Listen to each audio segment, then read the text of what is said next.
Soapy sat on a seat in Madison Square, New York, and looked up at the sky. A dead leaf fell onto his arm. Winter was coming, and Soapy knew that he must make his plans. He moved unhappily on his seat. He wanted 3 months in a nice, warm prison, with food and good friends. This was how he usually spent his winters. And now it was time, because, at night on his seat in the square, 3 newspapers did not keep out the cold. So Soapy decided to go to prison, and at once began to try his first plan. It was usually easy. He ate dinner in an expensive restaurant. Then he told them he had no money, and they called a policeman. Nice and easy, with no trouble. So Soapy left his seat and walked slowly along the street. Soon he came to a bright restaurant on Broadway. Ah, this was all right. He just had to get to a table in the restaurant and sit down. That was all, because when he sat down, people could only see his coat and his shirt, which were not very old. Nobody could see his trousers. He thought about the meal. Not too expensive, but good. But when Soapy went into the restaurant, the waiter saw Soapy's dirty old trousers and terrible shoes. Strong hands turned him round and helped him out into the street again. So now he had to think of something different. Soapy walked away from Broadway, and soon he found himself on 6th Avenue. He stopped in front of a shop window and looked at it. It was nice and bright, and everybody in the street could see him. Slowly and carefully, he picked up a stone and threw it at the window. The glass broke with a loud noise. People ran round the corner, and Soapy was happy, because the man in front was a policeman. Soapy did not move. He stood there with his hands in his pockets, and he smiled. "I'll soon be in prison now," he thought. The policeman came up to Soapy. "Who did that?" he asked. "Perhaps I did," Soapy replied. But the policeman knew that people who break windows do not stop to talk to policemen. They run away. And just then, the policeman saw another man who was running to catch a bus. So the policeman ran after him. Soapy watched for a minute. Then he walked away. No luck again. He began to feel cross, but on the opposite side of the road, he saw a little restaurant. Ah, that'll be all right, he thought, and he went in. This time, nobody looked at his trousers and his shoes. He enjoyed his meal, and then he looked up at the waiter, smiled, and said, "I haven't got any money, you know. Now, call the police. And do it quickly. I'm tired." "No police for you," the waiter answered. "Hey, Joe!" Another waiter came, and together they threw Soapy out into the cold street.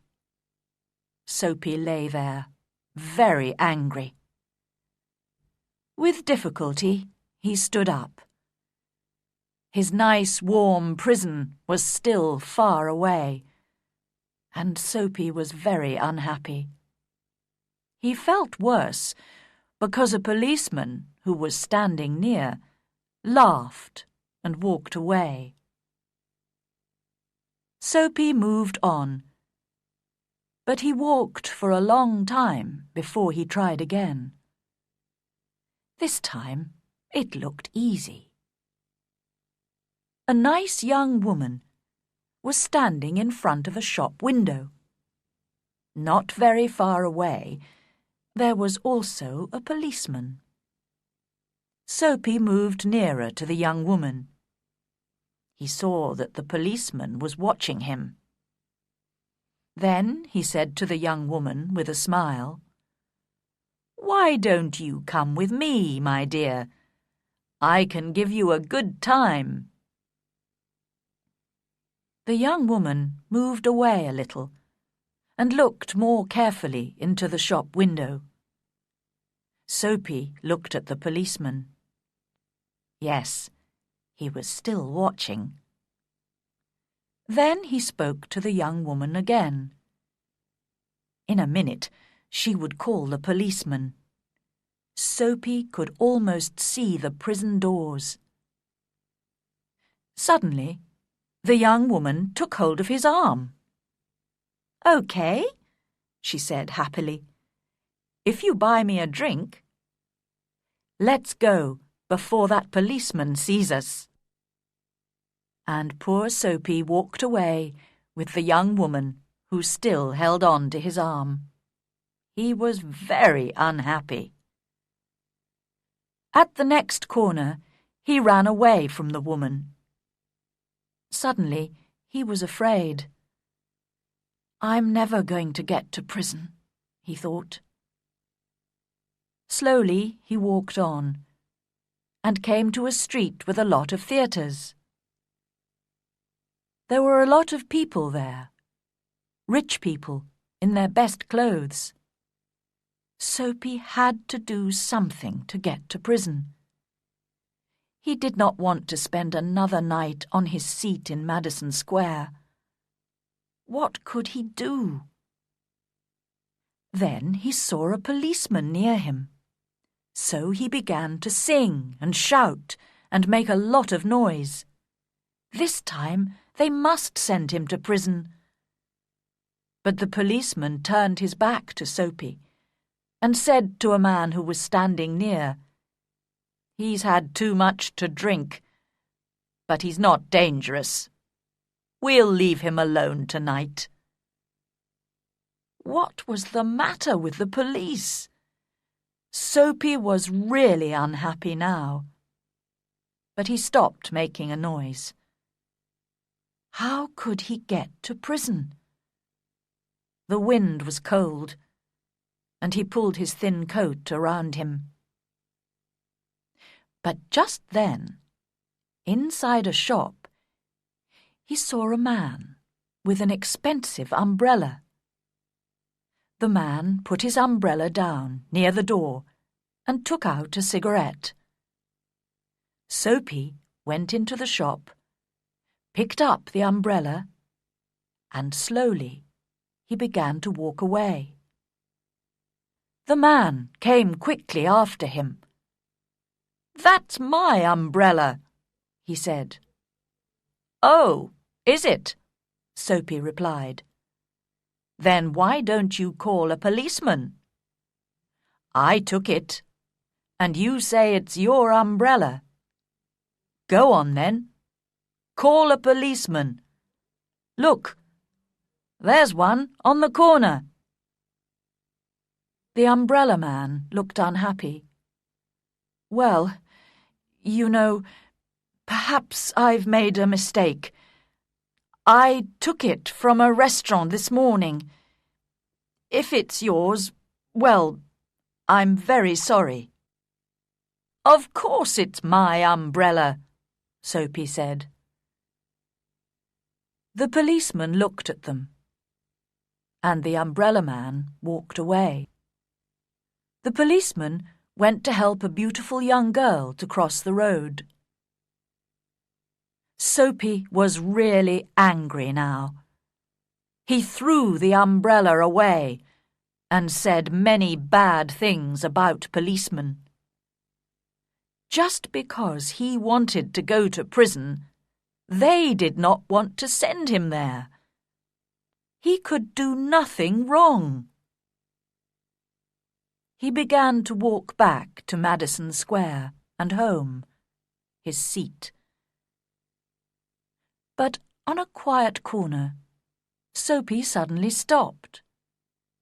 Here, in the middle of the city, was a beautiful old church.